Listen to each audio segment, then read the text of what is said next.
Bueno, querido grupito, hoy estoy con vosotros aquí tal como os prometí.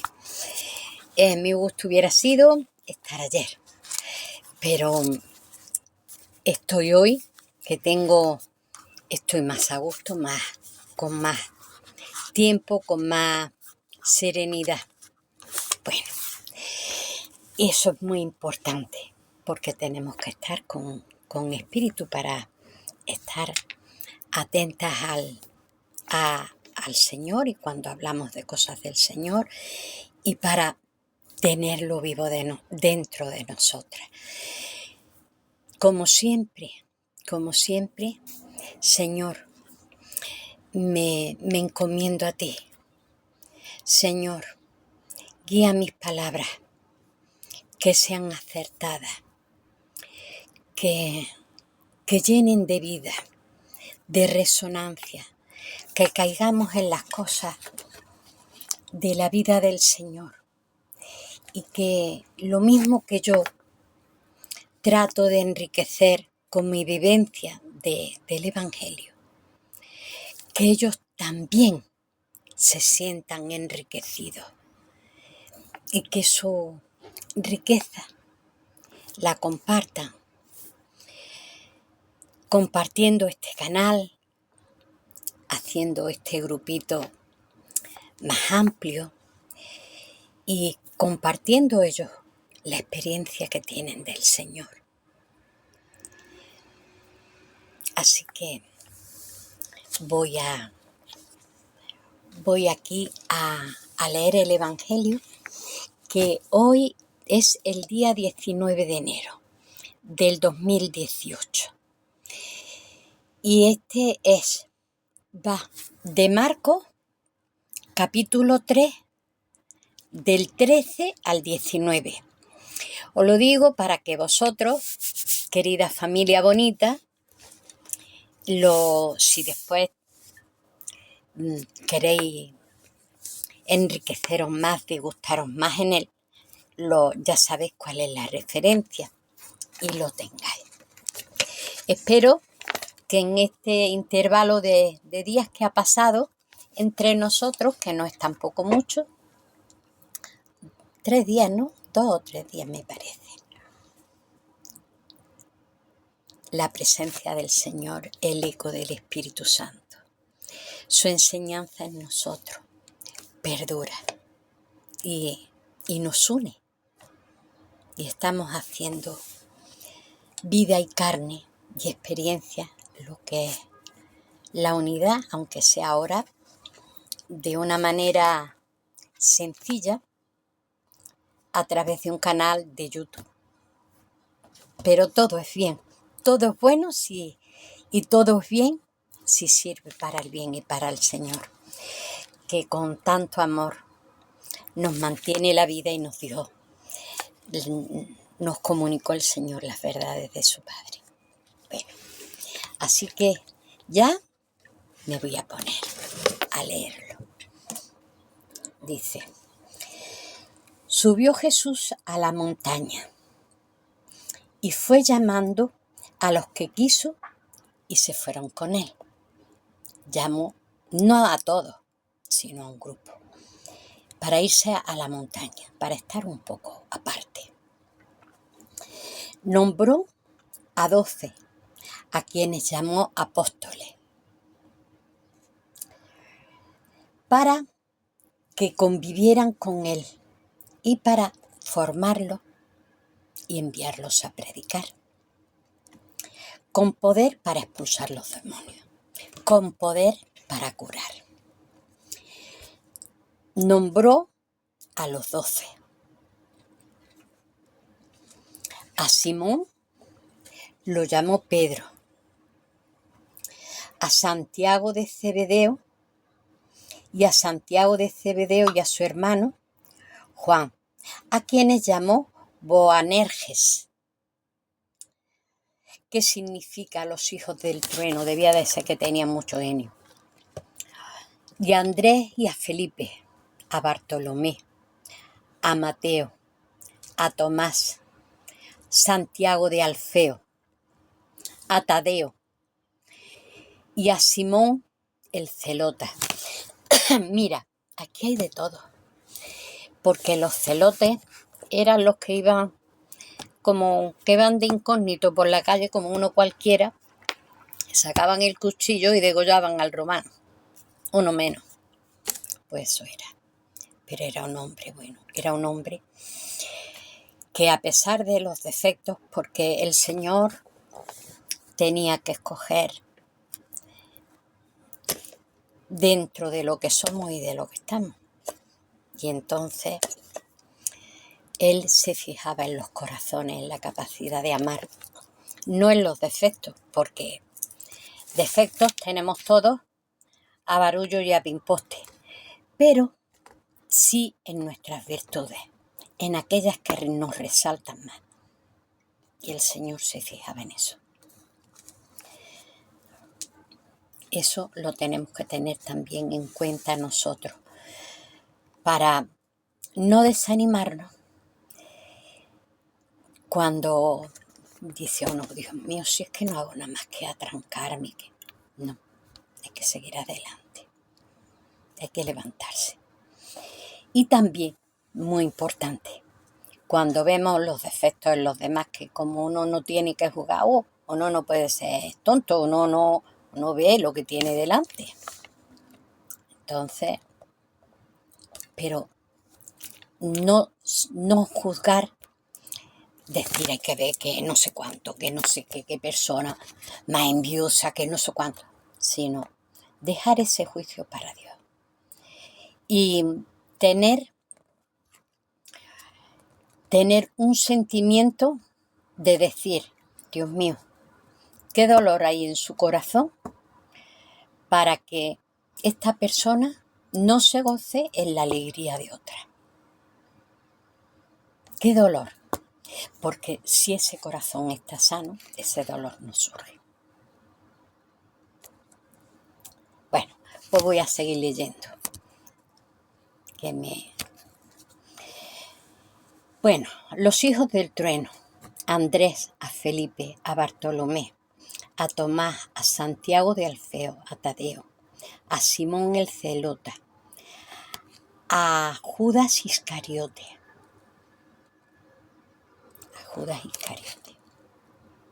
El que lo entregó.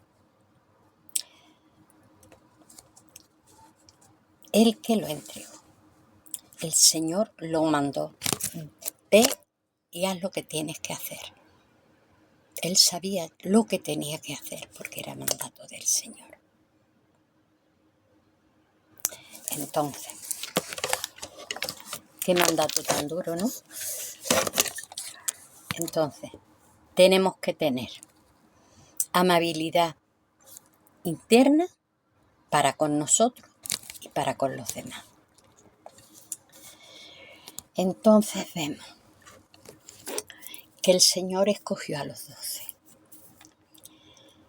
Y dice la tradición que esos 12 escogidos de un grupo especial, porque el Señor tenía muchos más discípulos, y había como una gran generalidad de las gentes que eran sus amigas y que los conocían y que el Señor sabía que era bien recibido en aquellos pueblos y en aquellas aldeas.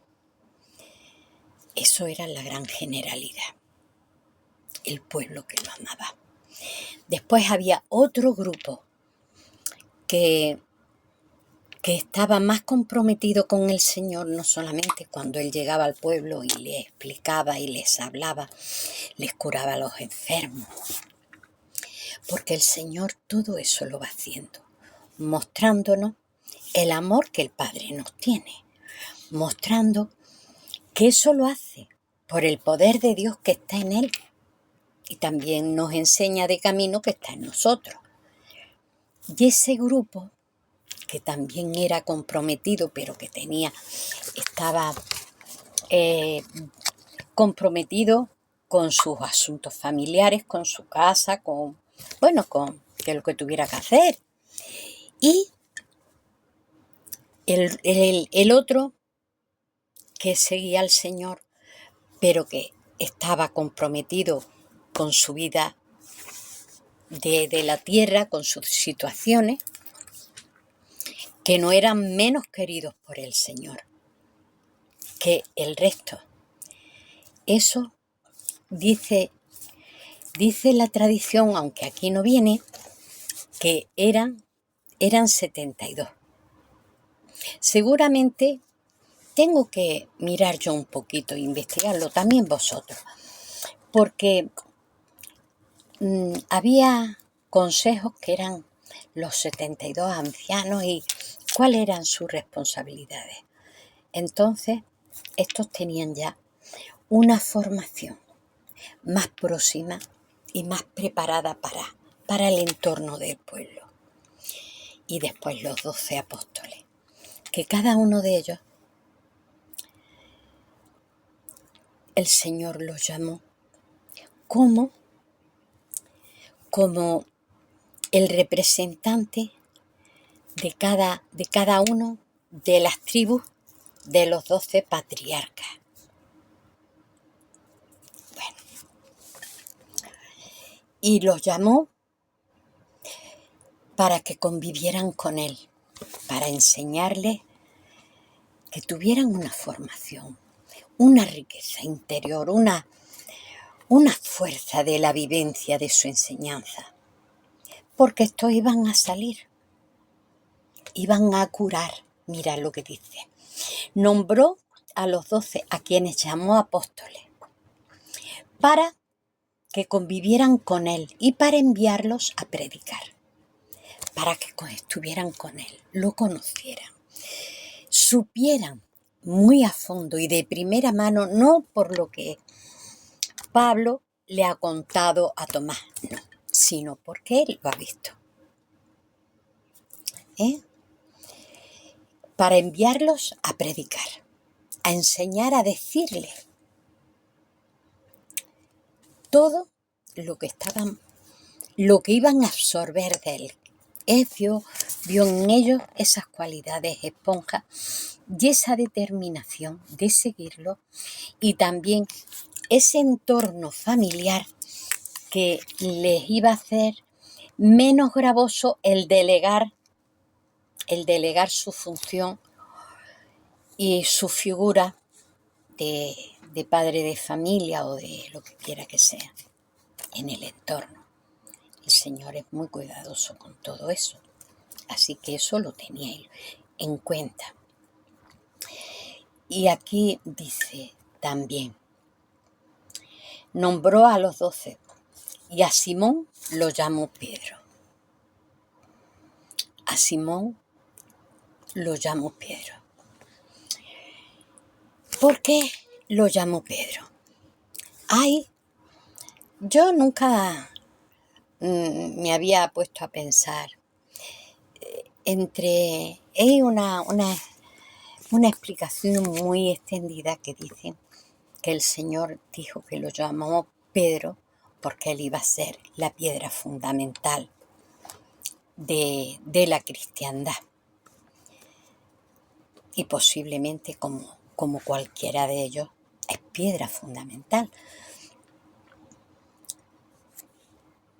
Pero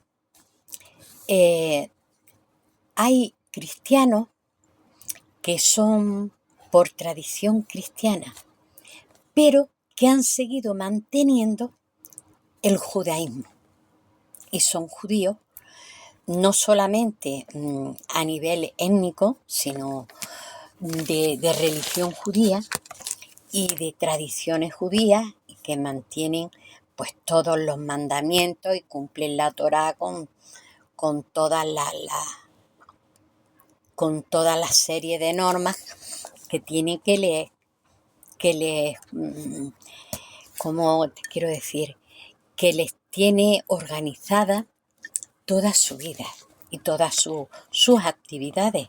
Están con eso. En el Talmud tiene, que es la tradición oral y la reflexiva, independientemente de las escrituras de la Torá, con que ha ido el pueblo hebreo madurando y caminando y y avanzando en la fe y en el conocimiento. Y esto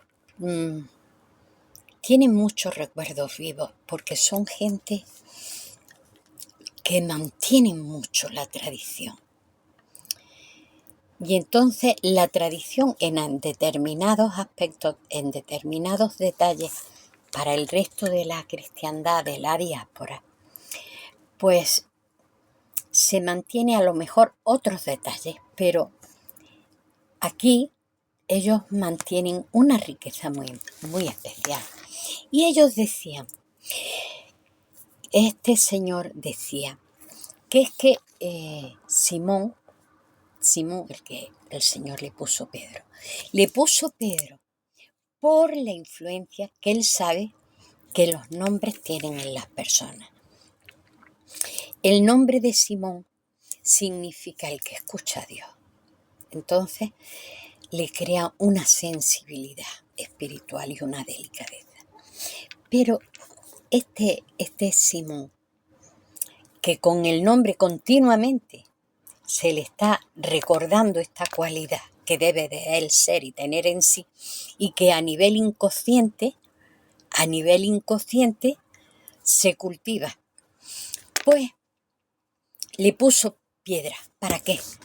Para que tuviera más estabilidad, porque este hombre era un hombre como un poco montaña rusa. Como también decimos en España, carácter de gaseosa, ¡paf! Se le va toda la fuerza por la boca, todo el impulso y después se viene abajo. Por lo visto era así. Para que el Pedro, piedra, le diera fortaleza, cimiento, estabilidad. Bueno, ya os he comentado esta curiosidad.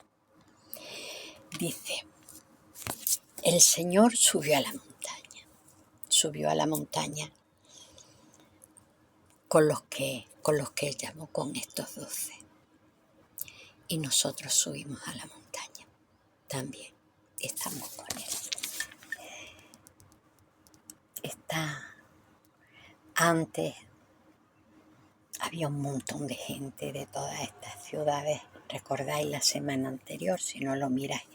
El día anterior de la liturgia y la semana anterior de cuando yo lo comenté.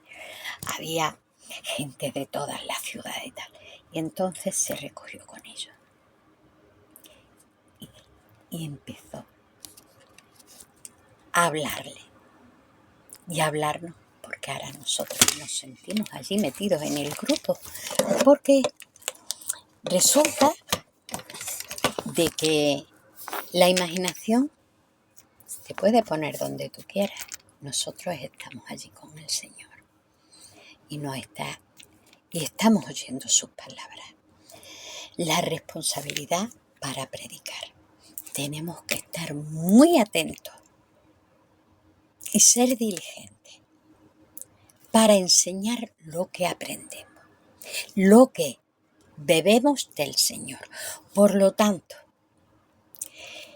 tenemos que estar muy atentos a Él, porque no solamente lo escuchamos, sino que lo oímos a Él. No solamente escuchamos lo que Él dice y lo que nosotros entendemos, porque del entorno presuponemos que es eso. El Señor aquí pide una atención más profunda. Por eso, cuando nosotros nos ponemos a leer el Evangelio, nos limpiamos de nuestra mentalidad y vamos descubriendo una cantidad de cosas. ¿Y esto? ¿Cómo es posible que se haya pasado? Pues que se haya pasado esta realidad, se me haya pasado desapercibida. ¿Cómo es que no me he dado cuenta de que el Señor, pero sí, es que lo está diciendo más claro que el agua? Y no te dabas cuenta. El Señor nos está llamando allí. Esto es una preparación. una educación en nuestra actitud de principiante, de discípulo. El discípulo es el que aprende del maestro. Por ejemplo, en un taller que os voy a decir yo, de preparación de encurtidos de piel y de trabajar la piel y labrarla y hacer prendas de todo tipo, desde bolsos, zapatos, cinturones a chaquetas. Son aprendices, son discípulos, para alcanzar el conocimiento, para alcanzar la destreza, para alcanzar la sabiduría. Y de aquello que es una materia prima, darle el mejor, prepararla y ponerla a disposición del público para para distintos usos de su necesidad. Así nosotros tenemos que cultivarnos para transmitir la fe. Lo primero a quien tenemos cerca, que es nuestra familia, y no decaer nunca, porque nuestros hijos, lo mismo que nosotros, a lo largo de toda nuestra vida, hemos pasado etapas. Y entonces, respetando todas esas etapas, pero manteniendo la llamita, enseñándola, poniéndola disponible, para que cuando el pábilo esté vacilante, nosotros, con nuestra vida, con el conocimiento que hemos adquirido, con nuestra actitud, con nuestra visión de las cosas, seamos sin necesidad de mucho parangón, ni de mucho hablar, ni de esto, ni de aquello, ni lo demás, seamos la lumbrecita que sigue alumbrando y que a veces le pasa la luz al lado, con nuestra familia, con nuestro entorno, con nuestros vecinos, con nuestras amigas, con los compañeros, con las distintas personas. Aquí estamos en esa reunión en el monte, debajo de... ¿Qué habría en aquel monte? Álamo, roble, cedro. Lo más probable es que hubiera olivo. Es lo mismo que en Andalucía. Y estamos allí debajo de los olivos, escuchando, mirando, aprendiendo.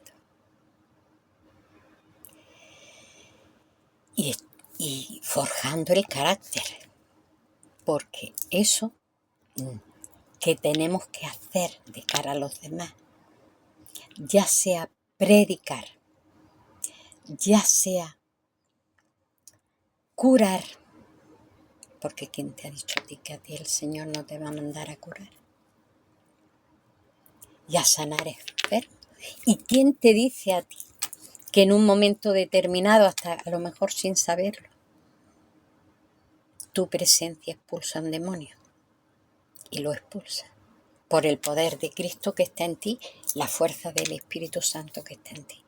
Pero para eso nuestra vasija tiene que estar predispuesta, limpia, vacía de las cosas del ego,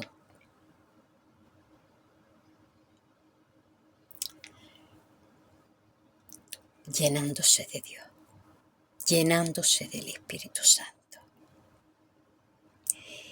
y pidiendo al Señor y pidiéndole al Espíritu Santo siempre que nos avive la fe, que nos mantenga la fe, que es la firmeza. No solamente creer, sino tener esa experiencia de la palabra, esa experiencia de la enseñanza, esa experiencia de certeza de que eso es luz y es verdad. Espíritu Santo, aquí yo te pido para mí, para todo este grupo que forman todos los habituales y los esporádicos que miran este canal donde caminamos junto a ti. Avívanos la fe, que sea fe viva, a nuestra manera. Fe en la lealtad a ti, Cristo, a ti, Señor Jesús de Nazaret. Y a la verdad que tú nos enseñas del Padre. Esa es la fidelidad, así de sencilla y así de limpia. Hermano de todos los hombres. Porque si somos capaces de impregnarnos de aquella reunión que hacía el Señor allí en el monte debajo de los árboles, que yo presupongo que eran olivos, a lo mejor había un tamarindo, a lo mejor había higueras, a lo mejor había un emparrado, yo qué sé lo que había allí. Se subió al monte. Pero pienso que, porque en Israel lo más corriente es que hubieran olivos. Porque la cepa y la uva venían en cepas a ras de tierra. El emparrado ya en las casas que se ponían y tal, como aquí en Andalucía. Pues también podía ser debajo de una higuera, o un guindo, o granado, que había muchos granados allí, ¿verdad? Nos tenemos que empapar de esa actitud. De manera que cuando llama a tu puerta un testigo de Jehová, tú lo abras con alegría la puerta. Que hay, hermano, hay que alegría de la fe del Señor, que para arriba y para abajo. En fin. O llama, o te encuentras con un evangélico. Oye, hermana, pero es que la sientas tu hermana. No, es que ya no, porque si soy testigo, la evangélica, pues ya no es como... No, es que siguiendo al Señor somos hermanos y somos seguidores de Cristo. Sin quitar la identidad de que cada cual se sienta bien donde está, lo cual es perfecto y maravilloso, y se enriquece de tantas cosas buenas y bonitas del grupo. Da igual, como si es católico. Ay, madre mía, que son vistos de malísimos en muchos sitios. Bueno, la Iglesia, como todas las comunidades cristianas, tiene muchas cosas, y como cada uno de nosotros tenemos muchas cosas. Pero aquí nos vamos a centrar lo mismo que el Señor. Se centraba en las cualidades de las personas, porque los defectos, con su enseñanza, iban a ser trascendidos, porque iba a brotar desde dentro ríos de agua viva que saltan a la vida eterna. Todo iba a quedar trascendido. Y vamos a hacer, si nos cultivamos, dice el Señor que en otros momentos, todos lo conocemos, que íbamos a hacer las mismas cosas que Él hacía, y según aún mayores. Bueno, no quiero que esto se me alargue más que nada por vosotros, porque yo, una vez que me pongo aquí, pues resulta que es que como que que cojo el hilo. Y entonces no quiero perderme. Y entonces aquí está un salmo que nos hace reflexión. Lo que dice el salmista, que es en este caso, este salmo es del profeta, es profeta, David fue también profeta, es de David. Dice que fue cuando los filisteos lo cogieron preso en Gat. Pero él relata una serie de cosas que van a ser su expresión y que también van a ser la expresión de que en cuántas ocasiones el Señor tendría estos sentimientos y cuántas ocasiones también lo podemos tener nosotros. Y aquí todos nos hacemos unidad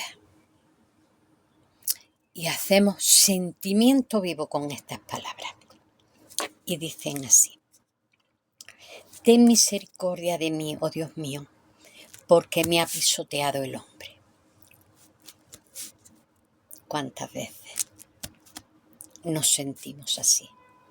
¿Cuántas veces el Señor se sintió así?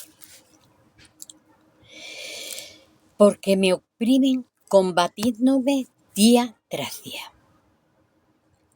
En la vida de cada cual hemos pasado esta experiencia. Si tenemos unos pocos de años, hemos pasado esta experiencia. Estoy haciendo esto ya, mi niña. Dios la bendiga. Y a todos vuestros hijos igual. Ten misericordia de mí, oh Dios, porque me ha pisoteado el hombre. Me oprime, combatiéndome día tras día. ¿Cuántas veces nos hacen la guerra? Dice, pero bueno, esto es que no se ha acabado. Pues no.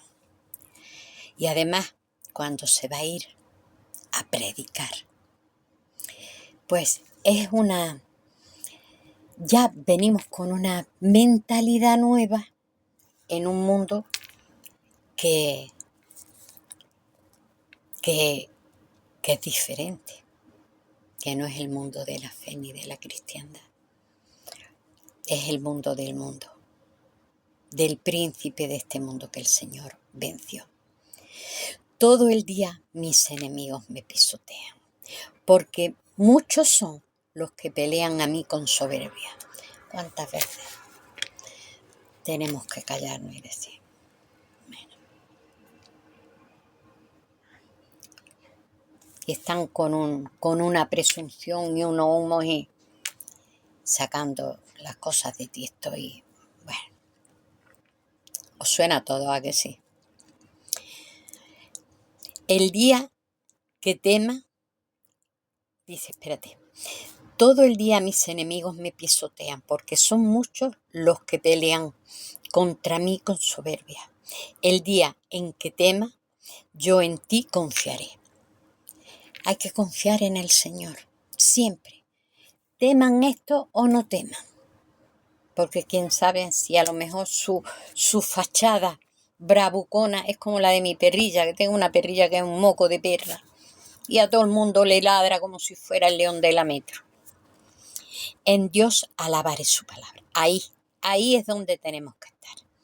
En Dios alabaré su palabra. En Dios he confiado. No temeré. ¿Qué podrá hacerme el hombre? El Señor tiene el poder de recomponer todo o de abrir otra puerta mejor. Porque hay veces que perdiendo se gana. Todo el día tergiversan mis palabras. ¿Cuántas veces pasa eso? Y el Señor, ¿cuánta experiencia tuvo de eso? Contra mí son todos sus pensamientos para mal. Están tratando de ver lo malo siempre. En el Señor y en los demás y en nosotros. No seamos así nosotros. Aunque a veces nos surja ese impulso, freno. Contra mí son todos, bueno,